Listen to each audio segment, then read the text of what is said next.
Obviously, back-to-back very difficult games defensively. Is this a function of who you're playing, or what are you seeing in the last two games? We've been a poor defensive team the whole season, so we talked about before the game, we talked about our defensive rating, 105, but now we're trending even worse than that with a 141 to Las Vegas, and then by halftime 128 to Dallas, who's a 500 team, who is average offensively in terms of their rating. So I think it's a function of our poor defense, and we've tried to share this with the team, and we'll have to just keep working. When we get back from All-Star break, they should understand that's got to be our focus. We have to improve defensively. I mean, you fought your way back to 500 with a 5-game winning streak. Now, back-to-back difficult losses like this, what is the mood entering the break? I have no idea. I think my mood, I don't like getting beat by 40 at home. So you can imagine what that might feel like. That's my mood. But I'm going to enjoy my break. I'm not going to let that be a cloud over my break. I hope that they reset on their break. I hope Fee has a great time in Las Vegas and does a great job representing the Minnesota Lynx at the All-Star game, and we got to get back to work.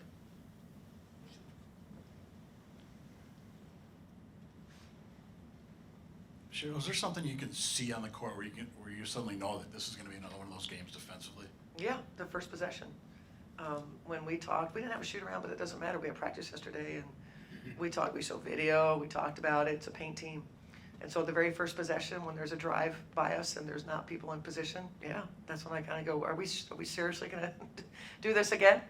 And we did throughout the game. Most everything that we know that the scouts, I feel terrible for them. The hours that they spend in their preparation, and there's a lot that goes into a game, and then I don't know, maybe the players would have an answer as to what the challenges were to be able to keep us from doing what we need to do from a team defensive standpoint. We know what we have to do. We're asking them to do it, and I have great players on our staff. Coaches that were great players. They understand what it takes. They certainly aren't going to allow a team come into your building and get beat by 40.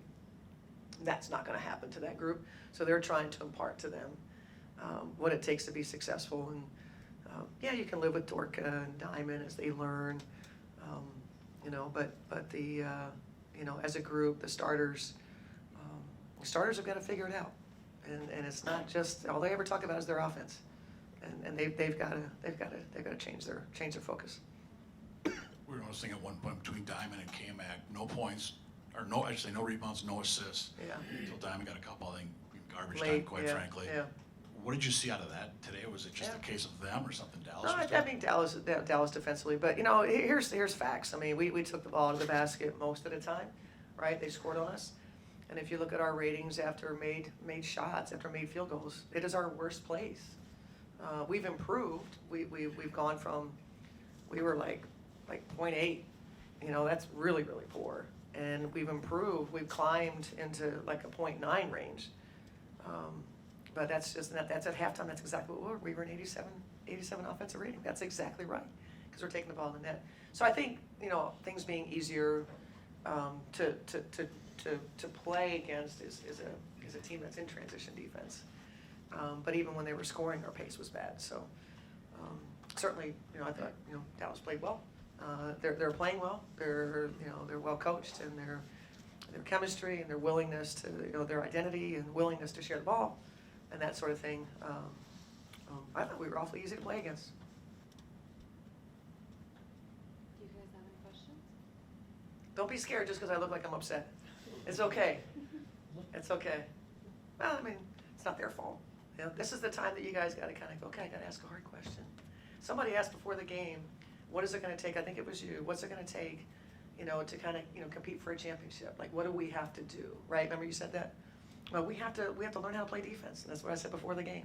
And we really laid an egg today defensively. So, but don't be afraid to ask questions. I'm okay. Go ahead. So you helped the Lynx win 4 WNBA titles. They've become like a dynasty, one of the most prestigious franchises in the WNBA. I just want to ask, what do you think that the Lynx do differently compared to other teams, other franchises, that sets them apart and has helped them achieve so much success? Yeah, well, at the time, because we're certainly not that today, but at the time, you know, we had really good players that, the things that we're talking about, the combination of being great at offense and great at defense and selfless play, but ultimately it's talent. You know, I would say we had exceptional talent, much like you see a team like Las Vegas come in here the other night, that, you know, each position, I mean, we had Hall of Famers at each position. Now that group, they just cared so much about the team's success and nothing individual. So I thought we became the model franchise, I think, in terms of how we did it. Not that we did it, but how we did it. And there were a lot of teams that will tell us that, you know, they want to be what we were, and we sort of showed them the way. So this team is not that. This team is, you know, trying to navigate a new era, so that we can get back to having, but you have to have talent. You have to have talent at every position to be able to do that. And that's what we had that's why they're dynasties, right? That's why you win. We were in 6 WNBA finals in 7 years. I mean, that's crazy. You know, and the one year we weren't in the finals, we won 25 games out of 34. I mean, that was pretty darn good.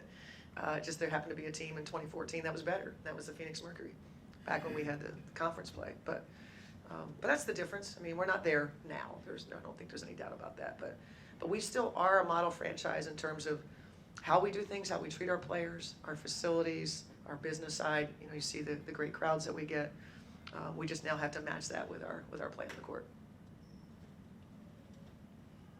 What are you thinking about? Kind of a lot, but like, what type of like discipline would you like put on yourself and the team so you're not in this position again with respectfully? Yeah, I think probably the biggest thing is you have to get back to work. You have to have short-term memory. They all don't feel very good, you know, and, you know, to lose to that extent. Of course, they know, particularly the starters, when we sort of gave them a break the rest of the game. I think we all know that the only way to get better is you have to get back to practice. And you got to be willing to do the little things in practice, because that's where it all starts. Your attention to detail, your passion for what you're doing.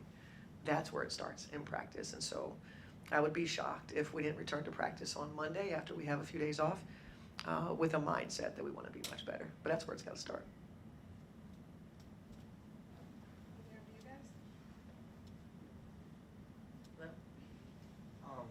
I know you talked about a difference in talent between this team and the championship teams, but is there anything else you see that needs to change before you can get back to that level of play? Yeah, and we've talked about it so much already, is the defense. That those teams, you know, we believe strongly in a few things. We believe strongly in winning your home games. We believe strongly in that. We were committed and passionate about playing here at the Target Center. This team is below 500, so that's one thing. And then the way that you are successful is, you know, the people talked about our offense a lot because they were really good players, and that's what everybody was interested in, is offense. But you win at a high level with defense, and their commitment to defense and the team concepts. You go back and look at some of the players, you don't think of defensive stalwarts with that group other than Brunson and Fouls, right? But the rest of the group, there was a commitment to the team schemes and the trust in what they were being asked to do, and just full on, they were competitive, and they didn't want their player to score. They didn't want a team to score. They were going to be there for each other and help, which is what this team lacks. So I think that's probably the biggest thing is it talent defensively? I just don't think so. I think you can be a great defensive team with pretty average talent. I was a pretty average talent. When I played, I was going to play defense.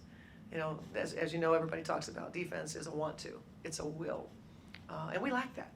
And being hard to play against is how you win.